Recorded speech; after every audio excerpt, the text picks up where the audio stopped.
New York Jets cornerback Kris Boyd was shot and critically wounded in Midtown early Sunday morning. And the incident has left the entire city on edge, his family shaken, and the football world stunned.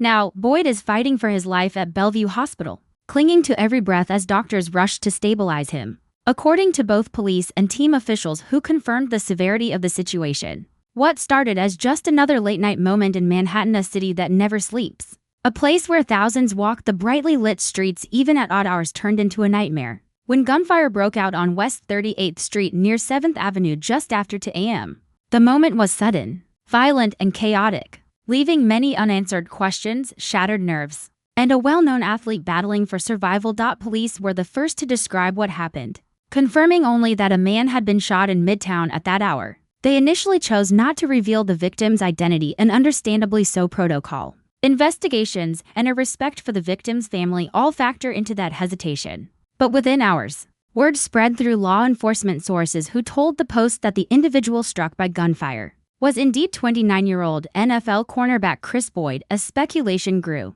the Jets organization released a brief statement, confirming Boyd was involved in the shooting but choosing not to elaborate. "We are aware of the situation involving Kris Boyd and will have no further comment at this time," the team said, a somber and measured acknowledgement that conveyed as much worry as it did restraint. According to law enforcement sources, Boyd was shot in the abdomen outside Say Less, a high-end, trendy restaurant known for attracting athletes, entertainers, and celebrities. What was supposed to be a night of food, laughter, and camaraderie quickly spiraled into violence. Sources reported that Boyd had been standing outside the restaurant with a group of friends, an ordinary sight in the early hours, as people often gather outside spots like that, waiting for rides, saying their goodbyes, or simply unwinding from the night's energy. The area around Say Less is typically bustling even after midnight. Cars come and go, people step in and out of lounges, and the sidewalks carry the steady rhythm of nightlife crowds. There was no reason to expect that the night would take such a dark turn. But somewhere within that small crowd, a dispute erupted. How exactly the argument began remains unclear. Witnesses were reluctant to cooperate with investigators, adding yet another layer of mystery and frustration to the unfolding tragedy. What is known is that voices were raised, tensions mounted, and in a matter of seconds, the heated exchange escalated into gunfire. 2 shots rang out, sharp and unmistakable, cutting through the ambient urban noise. It only took those 2 shots to change the course of Boyd's life and plunge the scene into chaos. People scattered, some ducking behind cars, others running in panic. The suddenness of gun violence always leaves a particular kind of emotional shock. One second the world feels normal, and the next, everything tilts on its axis. Boyd collapsed to the ground, bleeding heavily from the abdomen as those around him screamed for help. The fear and confusion of the moment were overwhelming. Friends, staff, and passers-by scrambled to call 911, yelling into their phones as they tried to give exact locations in the middle of the panic. But even as people tried to help, the gunman fled, escaping the scene in a BMW X6 SUV. According to sources familiar with the investigation, another luxury car, a silver Mercedes-Benz Maybach, also sped away from the area immediately after the shots were fired. Whether it was involved in the dispute, connected to the gunman, or simply trying to get away from danger remains a significant part of the unanswered questions detectives must sort through. What makes the investigation more difficult is that witnesses refused to cooperate. Some claimed they didn't see anything. Others simply left before police arrived. That part is sadly common in late-night shootings, especially when crowds include people who do not want to be involved in police questioning for various reasons. In New York City's nightlife scene, this type of silence is almost expected. Even when lives hang in the balance, paramedics arrived quickly, performing emergency interventions to keep Boyd alive long enough to get him into the ambulance. He was rushed to Bellevue Hospital, one of the city's leading trauma centers, where doctors immediately began working to repair the internal damage caused by the bullet. Abdominal gunshot wounds are among the most dangerous injuries a person can sustain. They can damage vital organs, major blood vessels, and cause significant internal bleeding in seconds. Boyd arrived in critical condition, and every minute that followed was crucial for fans, teammates, and the broader NFL community. The news hit like a punch to the gut. Kris Boyd is not just another player, he is someone who carved out a name for himself through grit, talent, and determination. Born and raised in Texas, Boyd grew into a standout athlete early in life. His football career blossomed at the University of Texas, where he played with intensity, passion, and a relentless drive that caught the attention of NFL scouts.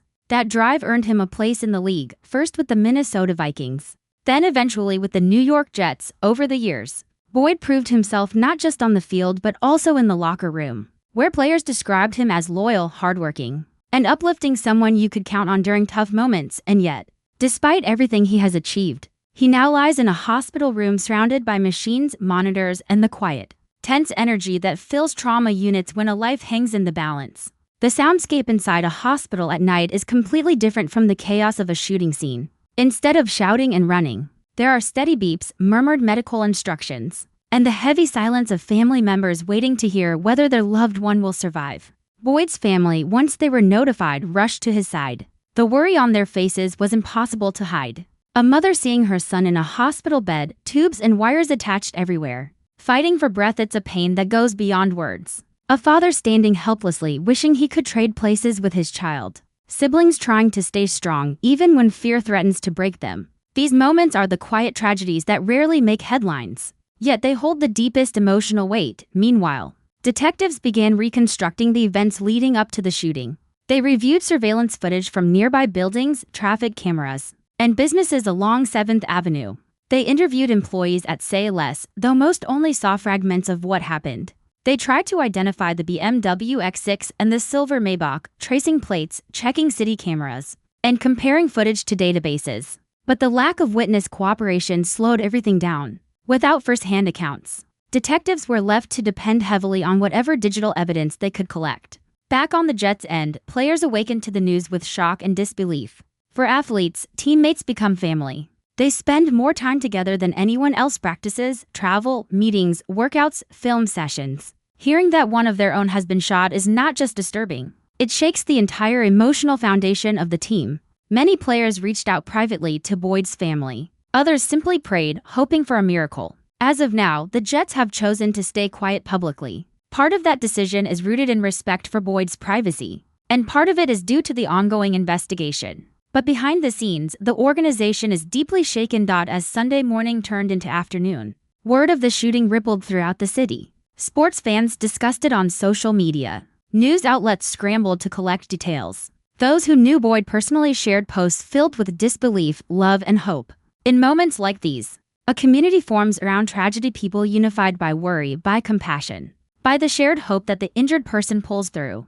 It is unclear whether Boyd was the intended target, and this uncertainty only deepens the anxiety surrounding the case. Was he caught in the crossfire of someone else's dispute? Was it a personal conflict gone wrong? Or was he simply in the wrong place at the wrong time? Police have not confirmed any motive, and until witnesses come forward or detectives uncover more concrete evidence, the truth remains buried beneath speculation.